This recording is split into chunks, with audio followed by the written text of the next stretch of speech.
Алла разы болсын. Менің сіздерге қояр сауалым, тәуіп көріпкел туралы түсіндіріп берсеңіздер. Менің отбасым көріпкелдерге сенеді деген сауал жолдапты. Бұл туралы не дейсіз?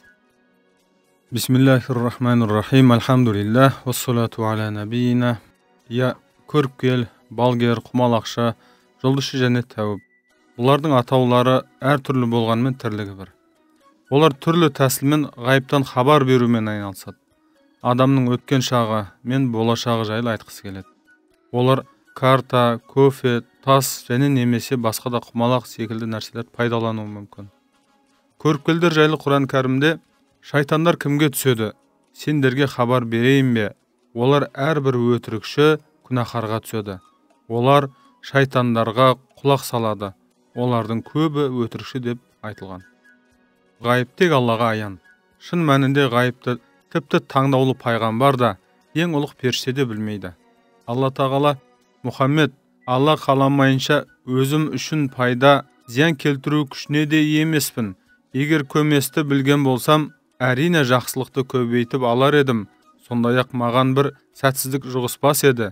Мен иман келтірген елді ескертуші және қуантушы ғанамын, деп беймәлім өткеннің және бұлыңғыр болашақтың ақиқаты айтылған. Фиқ ғалымдарының пікірінше, көріпкелдікпен айналысу, яғни ғайыпты білемін деп жариялау және сол ісін кәсіп етіп тапқан табысы харам.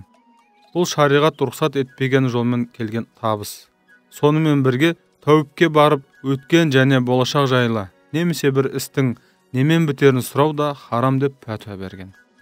Айша анамыз, Алла одан разы болсын, мынадай хадисте риуаят етеді. Адамдар көріпкелдер жайлы сұрағанда пайғамбар саллаллаху алейхи вассалам олар түкке тұрғысыз деп жауап береді. Адамдар, уа Алла елшісі, олардың кейде айтқан сөзі рас болып шығады, дейді. Пайғамбарымыз саллаллаху алейхи вассалам ол бір шындық сөзі жын естіп, серігінің, яғни сол көріпкелдің құлағына сыбырлайды, ал ол көріпкел оған 100 жалған сөзді араластырып айтады, деп келтірген екен. Жақсы, рахмет. Дархан деген келесі тыңдарманымыз битва экстрасенсов деген телебағдарламаны көруге бола ма деген сауал жолдапты. Шариғат тұрғысынан бұған не дейсіз? Сиқырды тамашалаудың соңы оны растап, әрі құптауға септігін тигізетіні сөзсіз. Хадисте кімде-кім көріпкелге немесе балгерге барып, оның айтқанын растайтын болса, Мұхаммедке түскен Құранды мойындамағаны деп айтылады. Ал сиқырды тамашалау өзге адамдарды да осы күнәға итермелеу болып табылады. Сондықтан иманын қорғап, мұндай зиянкестен сақтану үшін әлгіндей бағдарламаларды көрмеу керек. Құран кәрімде әрі олар өтірік нәрселерге қатыспайды және бос нәрселердің пайдасыз сөздер мен істердің жанынан өткенде өз қадір абыройын сақтап өтеді деп мұсылмандардың мәртебесін биіктеткен. Жақсы, келесі сауалымызда адамға жын тигенін қалай білуге болады, оның қандай белгілері бар деген сауал жолдапты тыңдарманымыз. Енді осыған жауап беріп өтсеңіз. Жындар ойдан шығарылған қиял емес. Адам сияқты оларға да құлшылық парыз етілген жаратылыс. Жындар да ішінара жақсы және жаманға бөлінеді.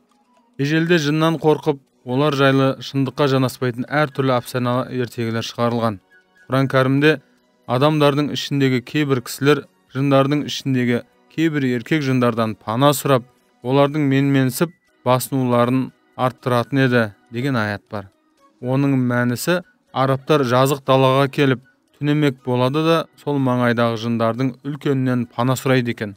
Есірген жындар оларды ақылдан адастырады екен. Жын адамға зиян тигізуі мүмкін. Жындар көбінесе лас және таза емес орындарда, айдала мен шөл далада жүреді. Күн батқанда жер бетіне тарала бастайды. Алла тағала қалауымен олардан қорғану үшін пайғамбарымыз саллаллаху алейхи вассалам үйреткен таңғы және кешкі сүннет дұғаларды оқып жүру абзал. Құран кәрімде анығында менің құлдарыма олардың үстінен сенде билік жоқ, тек адасқандардан және саған ергендерге ғана билік бар деп әмір етілгендей, шайтан Алла тағаланы зікір етіп және құлшылық жасап жүрген адамдарға жақындай алмайды. Сондай-ақ Құран кәрімде ақиқатында оның шайтанның билігі оны өзіне дос, қамқоршы тұтқандарға және онымен серік қосатындарға ғана жүреді дегендей, жын өзін мазалаған адамға жамандық етеді. Мәселен, кірдің суын немесе ыстық суды есік алдына немесе көшеге төге салу, айдалада ұйықтап қалу, күл қоқысты басу, елсіз жерде түнделетіп жүру, малдың сүйегін тебу, үнемі күнә жасап жүру және сиқырланып қалу сияқты себептермен жын тию мүмкін.